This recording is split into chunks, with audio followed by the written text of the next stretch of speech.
Kalian pasti tidak asing lagi jika India disebut sebagai negara yang punya banyak perkampungan kumuh. Ya, ini adalah kawasan Dharavi, sebuah perkampungan di Mumbai yang disebut sebagai perkampungan paling kumuh se-Asia. Bayangkan saja, kawasan yang hanya seluas 2,1 km persegi ini dihuni oleh hampir 1 juta manusia. Itu artinya, dari 20,7 juta penduduk di kota Mumbai, 9,8% diantaranya tinggal di kawasan Dharavi. Parahnya lagi, kawasan yang dulunya berupa rawa ini hanya memiliki 1 toilet umum untuk setiap 1.500 penduduknya. Sebagian besar keluarga di sini juga tidak memiliki sarana atau ruangan untuk memiliki kamar mandi pribadi. Bahkan, menurut pengakuan seorang pengunjung yang pernah pergi ke sana, hanya ada 3 jenis toilet umum, yaitu gratis, berbayar, dan yang dikelola oleh masyarakat. Tetapi anehnya, untuk toilet gratis tidak memiliki air. Itulah sedikit gambaran bagaimana susahnya tinggal di kawasan paling padat se-Asia. Bagaimana, sudah kebayang bukan? Tapi tunggu dulu, bukan di India, ternyata tempat paling padat penduduk di dunia ada di Hong Kong. Bayangkan saja jika kamu harus tinggal di bangunan seperti ini. Ya, jadi itu adalah Kowloon Walled City, sebuah area apartemen kumuh yang berdiri di atas tanah seluas 0,03 km persegi, dengan jumlah penghuni sebanyak 50.000 yang berjejal di dalam 350 bangunan bertingkat. Kowloon Walled City mendapat julukan City of Darkness atau kota kegelapan karena saking padatnya bangunan. Tidak ada sedikit celah pun untuk sinar matahari dan udara segar menembus bangunan tersebut. Sebaliknya, yang kita temui hanya lingkungan yang kumuh, gang-gang sempit yang pengap dan sumber penyakit. Lalu bagaimana dengan petugas keamanan? Sayangnya, kita tidak bisa mengadukan setiap keluhan apabila terjadi hal-hal yang tidak diinginkan. Karena pada dasarnya bangunan apartemen tersebut bukanlah milik pemerintah. Jadi tidak heran jika Kowloon Walled City menjadi sarang bagi anggota gangster, mucikari dan juga pengedar obat-obatan terlarang. Hal tersebut tentu tidak lepas dari adanya latar belakang sejarah. Dulunya, Kowloon Walled City merupakan benteng kecil yang dibangun semasa dinasti Song. Kemudian ditinggalkan dan tak tersentuh selama ratusan tahun. Setelah itu, Kowloon Walled City diubah menjadi pos militer dengan tembok-tembok pertahanan. Setelah ratusan tahun dan kekuasaan beralih ke dinasti Qing, pihak berwenang kemudian ingin menggunakan benteng tersebut sebagai pos militer demi membantu memeriksa pengaruh Inggris yang menguasai dataran Cina saat itu. Jadi, benteng tersebut mulai diperbaiki pada tahun 1847 dengan penambahan dinding pertahanan. Dan setelah dinasti Qing mengakhiri kekuasaannya, Inggris pun mulai mengklaim kepemilikan Walled City namun tidak melakukan perubahan apapun di sana. Tempat tersebut semata-mata dijadikan sebagai objek wisata yang dilabeli sebagai Chinese Town. Menginjak memasuki masa Perang Dunia Kedua, Walled City kemudian diduduki oleh pasukan Jepang. Mereka kemudian membongkar dinding pertahanan dan menggunakan tembok-tembok tersebut untuk memperluas bandara terdekat. Setelah Jepang menyerah pada tahun 1945, orang-orang pun mulai berdatangan ke Walled City. Terdapat kurang lebih 2.000 penghuni yang tinggal di sana pada tahun 1947. Di antaranya adalah pengungsi dan juga orang-orang liar yang tidak peduli terhadap undang-undang. Penghuni liar tersebut pada umumnya merupakan pengungsi akibat perang saudara Cina yang ingin melarikan diri dari dataran Cina.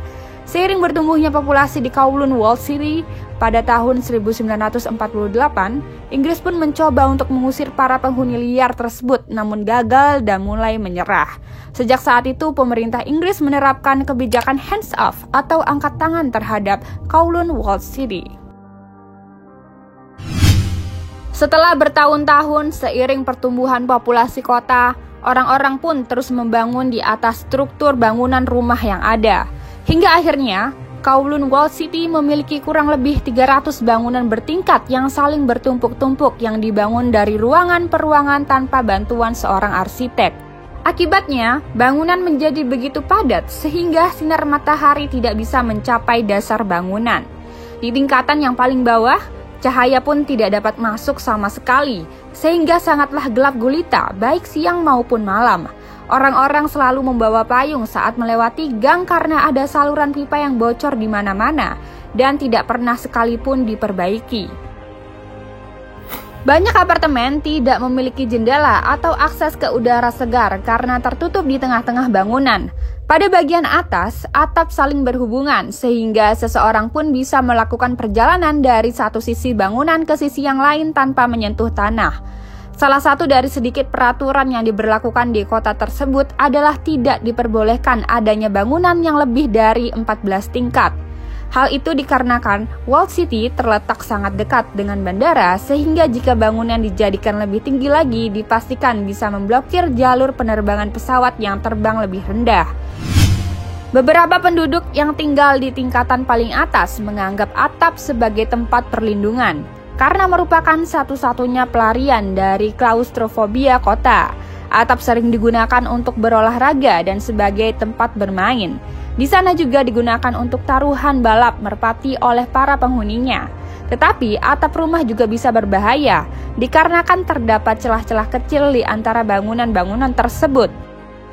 Selain itu, karena kurangnya tempat pembuangan sampah, beberapa warga pun sering membawa barang-barang sampahnya ke atap. Akibatnya, banyak atap rumah penuh dengan kasur bekas, perabotannya rusak, dan peralatan rumah tangga yang sudah tidak digunakan. Pada tahun 1950-an, tidak adanya regulasi atau undang-undang yang tetap serta fasilitas kesehatan yang memadai membuat beberapa orang hingga pelaku kejahatan seperti gangster atau triad mulai masuk dan menjadikan Walled City sebagai tempat pelacuran, sarang opium dan juga perjudian. Pada saat itu kejahatan di kota sangatlah buruk, sehingga polisi hanya bisa masuk ke dalam dengan kelompok besar. Kabarnya, banyak petugas kepolisian yang masih menutup mata terhadap aktivitas di kota tersebut, baik akibat suap atau hanya karena terlalu berbahaya. Jadi kejahatan itu pun terus berlanjut sampai bertahun-tahun dan tidak kunjung teratasi. Hingga pada akhirnya semua itu berubah pada tahun 1970-an. Tepat pada tahun 1973 sampai 1974, polisi akhirnya berhasil melakukan lebih dari 3.500 serangan di Walled City dan menyita lebih dari 4.000 ton obat-obatan terlarang.